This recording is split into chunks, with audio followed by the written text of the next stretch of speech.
Това стана добре. Да. Не искам да съм на мястото на чувала. Добре, чудесно. Стори.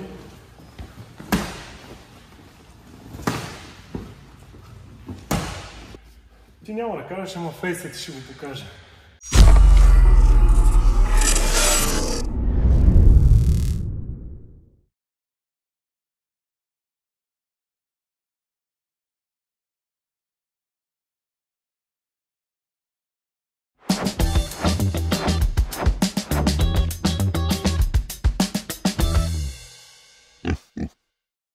Здравейте, приятели! Вие сте с каналът на Ляв Прав. Днес дойде моментът, в който ще изтеглим и вторият победител от нашия giveaway. Заредили сме видеото от въпросният giveaway, стартираме Random Generator и победител е Димитър Димитров с коментар бицепс и огън. Честито, може да се свържеш с мен или с Тинко, за да получиш своят бустер. Здравейте, приятели! Вие сте с канала на Ляв Прав. Днес сме на гости на Ванката Ангелов, треньор по кикбокс, професионален състезател. Днес сме в неговата зала Underdogs в Велико Търново и той ще ни проведе една тренировка по кикбокс.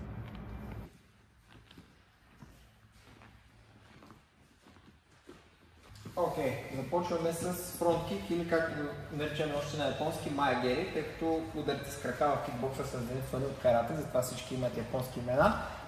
Какво представлява фронт-кика или майагерито? От бойна стойка, ако работим с задно стоящия крак, в случая моя десния, първият елемент е да дигнем коляното право нагоре и да се свием, все едно искам да застана на топка. Много важно е в този момент таза все още да е отзад, за да може след малко в следващия момент, когато разгъваме под бедрицата, да вкараме таза напред по посока на удара. Една от често срещаните грешки тук е някои момчета изпълняват много бързо удара, но без да вкарват таза. Само сила, тя се генерира. Точно така. Силата в този удар се генерира от движението в таза. Друг детайл, който имаме, опорния крак трябва да се завърти по време на удара. За по-начинаещи може да препоръчваме предварително да отворят по 45 градуса, за да може по-лесно да изкарат таза напред. По-опитните правят това въртение едновременно с изстрелването на удар.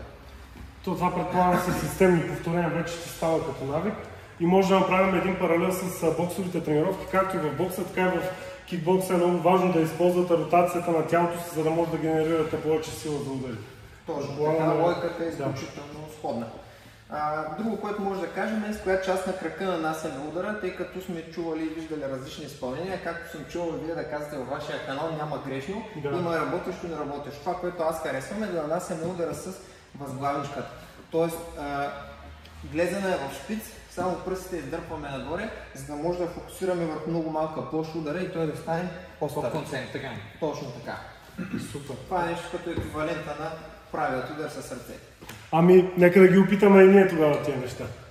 Точно така. Добре. Точно така. Няма нужда да преклякаме преди това трюко. Как беше? Трябваше да спрена просто директно дигаме коляното и стрелваме напред. Точно така. Внимаваме да не прекаляваме с завъртането на опорния крак. Това май го правим прекалено. Точно така, да не се извъртаме чак странично, защото по-скоро ще отидем към друга техника, която е йокогери. Добре. Без да правим тази пауза обаче. Трябва целият удар да е стрелен веднъж. Точно така. След едно да покажа правия до някъде и след това да го довършим. Трябва да бъде наведнъж. Точно така, добре. Точно така. Това предполагам, ще е добре да го опитаме и с съпротивление на чувал, сигурно по различен начин се усещат ударите като попадане. Така и дистанцията трябва да намерим. Let's go на чувалите. Работим на чувала по абсолютно същия начин, както от преди малко. Целим долу-горе за височината на собствения си корем, въпреки че принципно удара може да се нанася и за главата, само че за там вече трябва една идея повече гъвкавост. Отново повтарям, да нанасяме удара с възглавичка. Ставим стабилно опорния крак и внимаваме да не увиснем.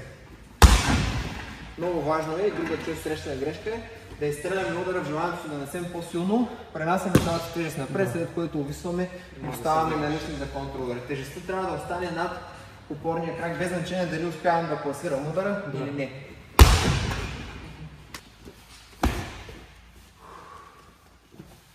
Добре, сега опитай без да разделиш движението на две, наведнъж да изстреляш, без тази кратка пауза в средата. Добре, по-добре. Точно така, добре. Да, това вече е доста добра техника. Точно така. Супер. И аз да пробвам да видя какво ще се получи. Добре. Точно така, добре.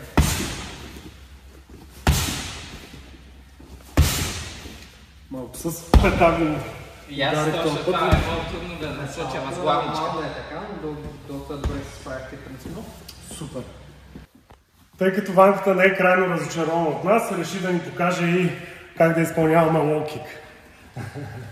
Окей, продължаваме с техниката Маваши Гери от японски, която Аз направо към Маваши, не към лоу-кика, така е. Уточнявам, че лоу-кика е тип Маваши Гери. Да, Маваши Гери според нивото ниско за бедрото, за трупа или за главата се нарича по различни начини. Маваши Гери, чуден и така нататък. Ние го знаем като по-разпространено като low-kick, middle-kick и high-kick от английски, но принципно техниката и биомеханиката на удара е една и съща, без значение с някои минимални разлики за това къде нанасяме удар. Имаме следното нещо. Отново в първи момент може да отворим предностоящия крак от 45 градуса, за да може по-лесно да изкараме таза, след което изстрелваме коляното право напред, придружено с допълнително завъртане на опорния крак и закапачваме всичко това с разгъване на подбедрицата, след което връщаме по обратния път. Раз, два, три, четири. Раз, два, три, четири. Може би ви прави впечатление ръката, че изпълням точно така. Когато работим с партньор и работим с високи мавашта, обикновено може да видим, че ръката се изнася назад. Това е така, тъй като пищяла и цялата част на победицата играят ролята на спирачка срещу евентуално връхнитещия съперник към нас.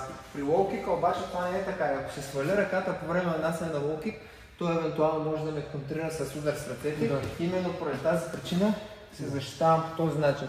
Скатавам брадата си зад. Да, и още веднъж пък на него му преча да вижда, подпирам му ръцете. Така че това е характерно. Да. Мисля, че ако искате, може да опитаме заедно във въздуха.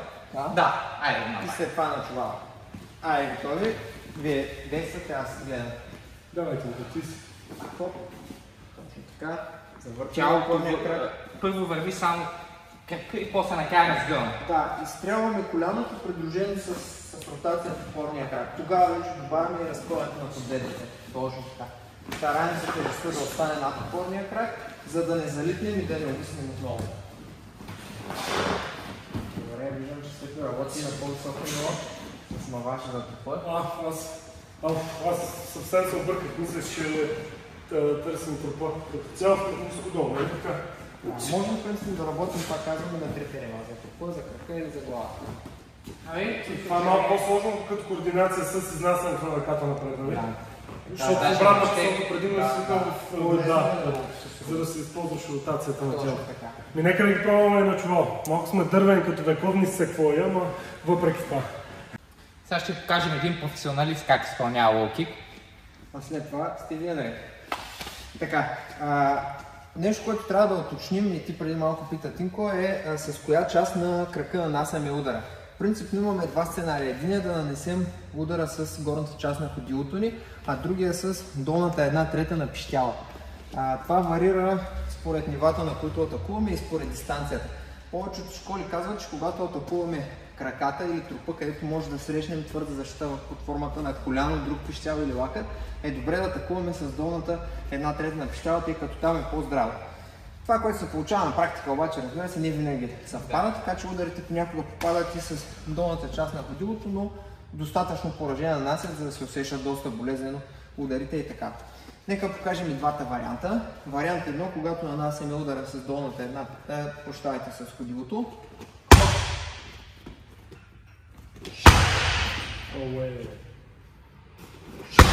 Лечи си човека го е практикувал. Като това само че с пищяла.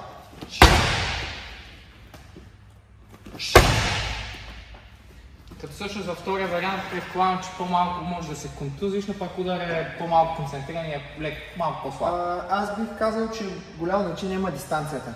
Ако да речем нанасяме лоу-кика, след като сме подготвили съперника с атака от ръце, по-често и по-удобно е да нанесем удара с пищяла, тъй като сме близо.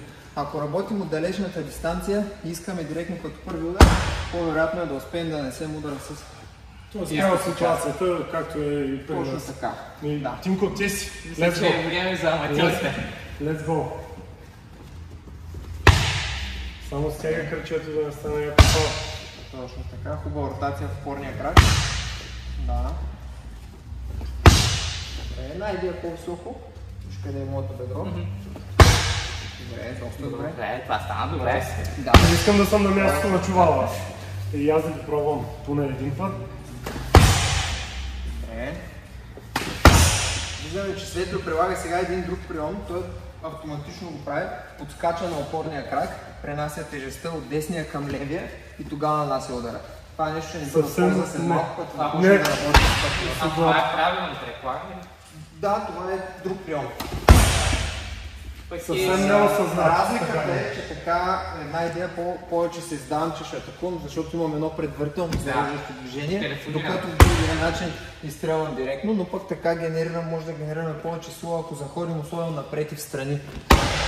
Това да речем, ако си нагънал противникът и той се е затворил, ако имаш време да го направиш, да си позволиш да направиш малко по-голямо усилие за да удариш е подходящо. А вече е предполагано спрямо когато си далече, само тогава да удариш, за да останеш на по-адекватно разстояние от целта. Отделно ако те удари такъв крак като неговия 2 на 2, със сигурност мачът приключва. Удара е тежък нещо. Без лоу-кик, да. По контакт става. Ти изпраска да има лоу-кик и направо не знаеш какво става. Минаваме към работа по двойки. Условието ни е следното. Партньор едно от далечна бойна дистанция атакува или с ляв прав, или с десен прав.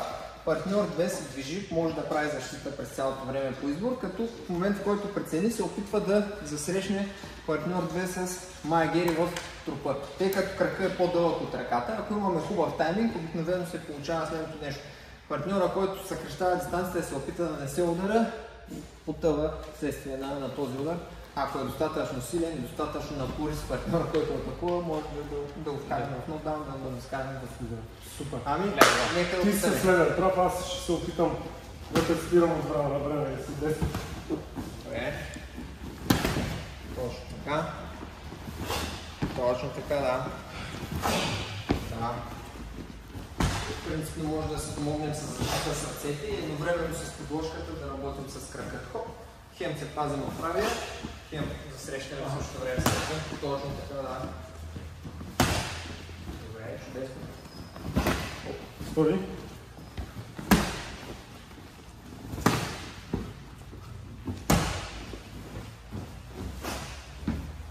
Това е много неприятно, както каза Ванката, ако си малко по-напорист, корав и така настъпателно играеш, ако те срещнете право така тиска на въздуха, че не е от най-приятните неща, които могат да се случат. Даже съвсем леко в момента ги пускай, че се усещат, камера да не е да се Може да допълним нещо малко още, ако искате. Да. В случай, че искаме да работим с тази техника, обаче при някакъв повод не сме успели да преценим правилна дистанция и тайминга и партньорът, където е прекалено близо, можем да отскочим назад с задно стоящия крак, за да създадем дистанция, оттам отново да играем. Или един друг прием е да направим като ножичен свич и да работим пак с крака.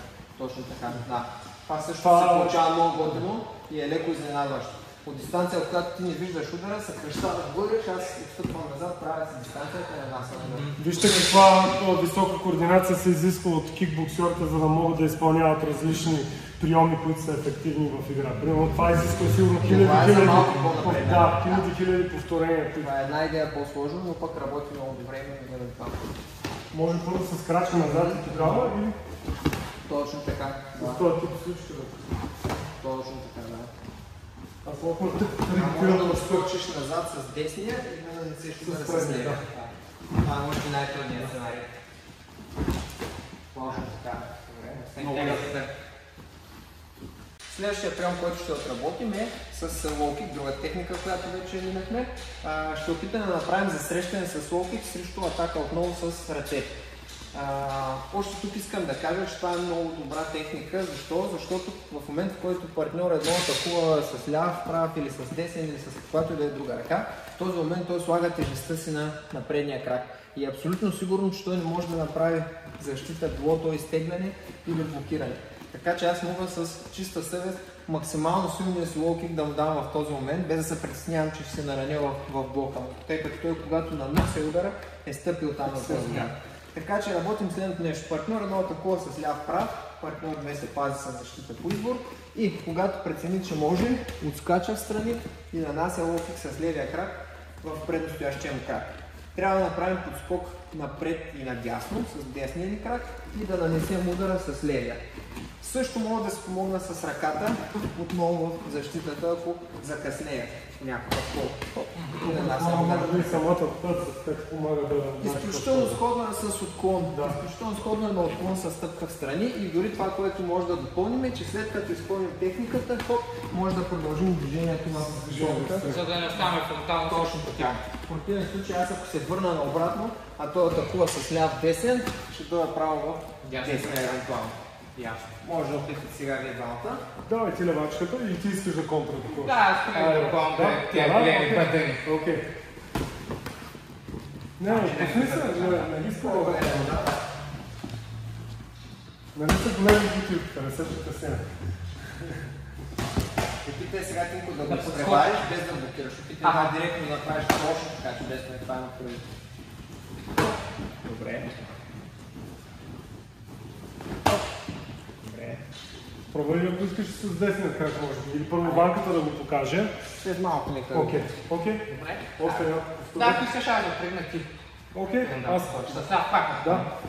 Оп, сори.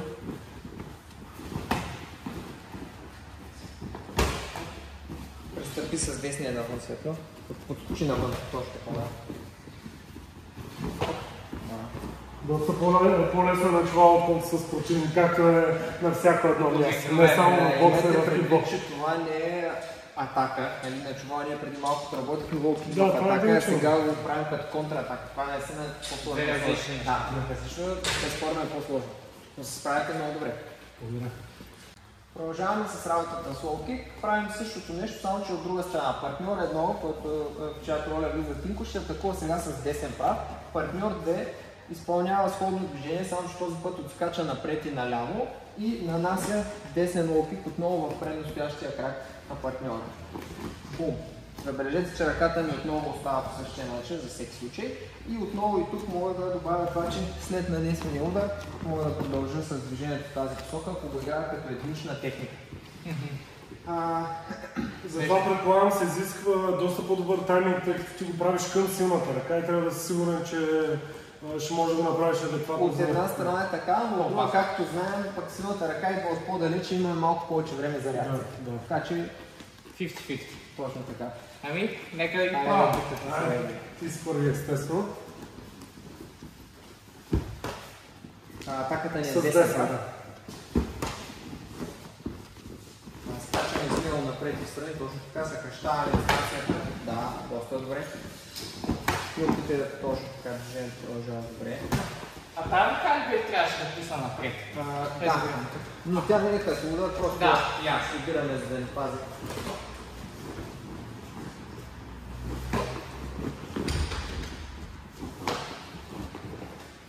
И Добре. вратна посока.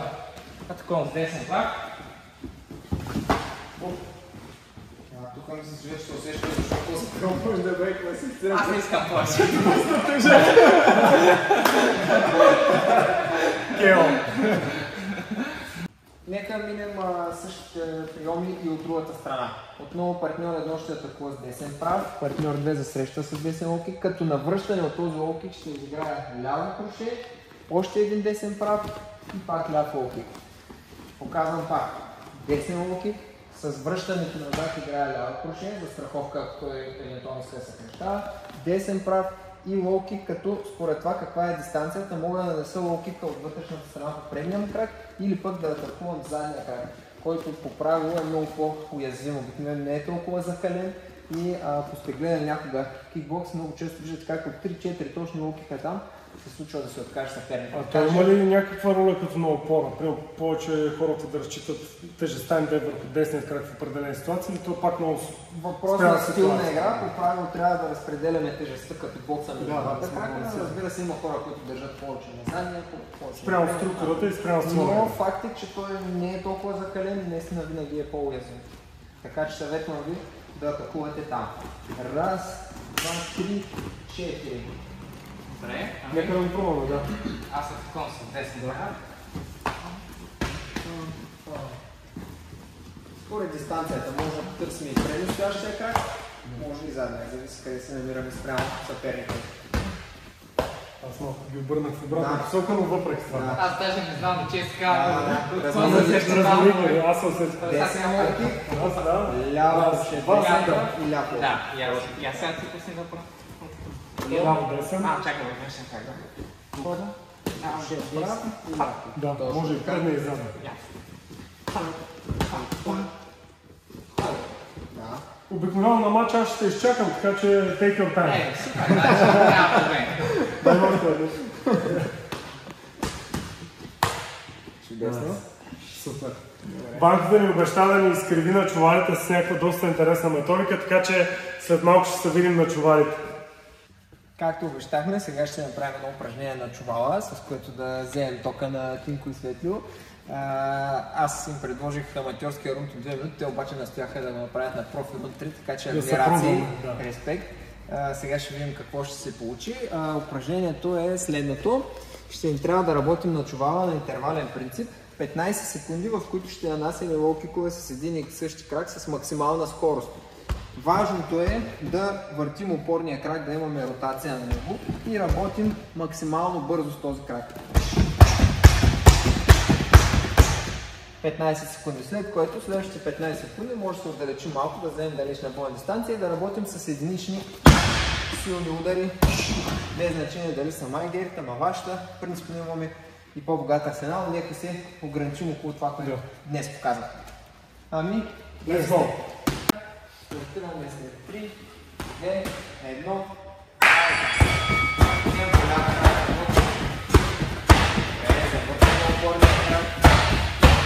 Опорния крак да се светло. Правилно Тинко. Той върти опорния крак. Сега работим свободно с единични силни удари. Точно така.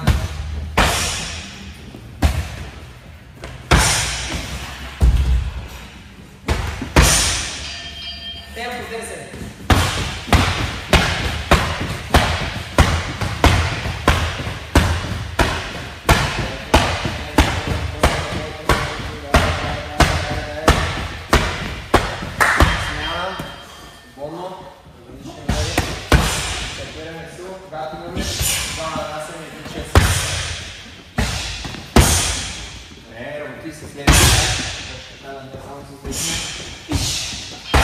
Темпо ляв.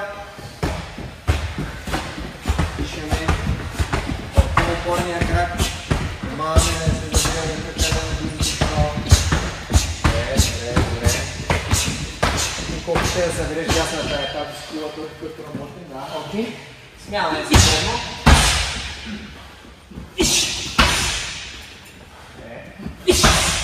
Ето може да работиш с това. Темпо 10. Лявата ръка по скулата. Лявата ръка по скулата. Държим лявата. Смяна. Свободно. Дишаме дълбоко. Възстановяваме доколкото е възможно пулса.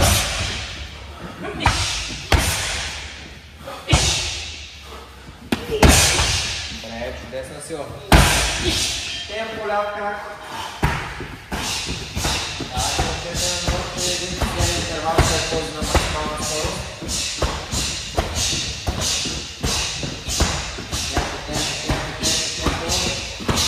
Смяна, свободно. Разбираме си. Добре,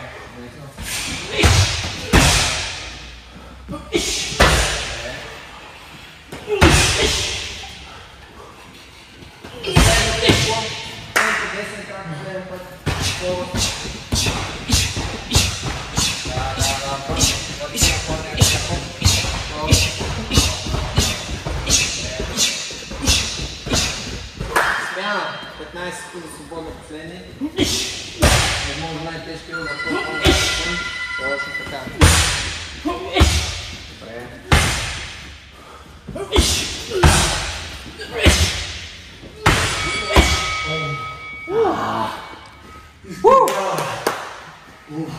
Добре работа. Май моите крака ме заболяха повече, колкото чувалък заболяха. Това е най-хубавия съперник, колкото и да го бил, защото никога Не не се пада. отказва малко. Е така, уважаеми зрители на Ляв прав, както виждате, Тинко и Светло се поизпотиха, все още дишат леко очестено, така че видяхте сами какво причини един рунд само от работата за скорост и издръжливост в кикбокса, така че отправяме апел към всички вас, спортувайте, без значение дали ще е кикбокс или бокс, някакъв друг боен спорт. Ако искате да се чувствате във форма, ако искате да поддържате добра кондиция, да сте здрави, както физически, така и емоционално, да се разтоварвате от стреса в нашето динамично ежедневие, заповядайте в някои от нашите зали и просто спортувайте, където имате условия и както имате условия. Приятели, тъй като съм запознат с гъвкавостта на Тинко, ние ще започнем от различна позиция. Аз отлицам в опора, той седи на крак върху мен и постепенно, както каза Ванката, плавно ще повдигам, докато усети момента на пренатягане и вече задържаме за няколко секунди и край. Супер. Сега, шегата на страна, нека да направим упражнението с Тинко бавно и правилно и както Ванката каза, като правите такъв тип упражнения, ги правете много бавно, плавно и постепенно спрямо вашата гъвкавост и вашите възможности. Да не стане така, че аз да повдигна рязко Тинко, той да направи някакво разтежение и после да каже, ама Ванката така ни каза. Не, той ни показа как се прави упражнението, много бавно и постепенно Тинко ми дава единият крак, като дори имайте на предвид, не трябва да ви е срам от нищо. Дори и тук да усещате дискомфорт, няма никакъв проблем да направите тук упражнението, обаче аз тръгвам нагоре много внимателно. Ти ще кажеш как се чувстваш. Ти няма да кажеш, ама фейсът ти ще го покаже. Това нещо. Мисля, че горе-долу така е окей, а иначе ако си ме така, може и да се повдигне. Натегна ли доста? Общо взето така добре. Днес се усеща доста добро разтягане в задното бедро. Само внимавайте, наистина постепенно го правете, защото една контузия може да ви изкара доста време от залата. Но както каза Иванката, гъвкавостта се постига постепенно, трябва да има системни повторения, но това би било ви помогнало да сте по-здрави, да действа превентивно върху вас, да ви предпазва от контузии, така че независимо дали тренирате бокс, футбол, кикбокс, каквото и да е, просто разтягайте преди или след тренировка спрямо спецификата на вашия спорт.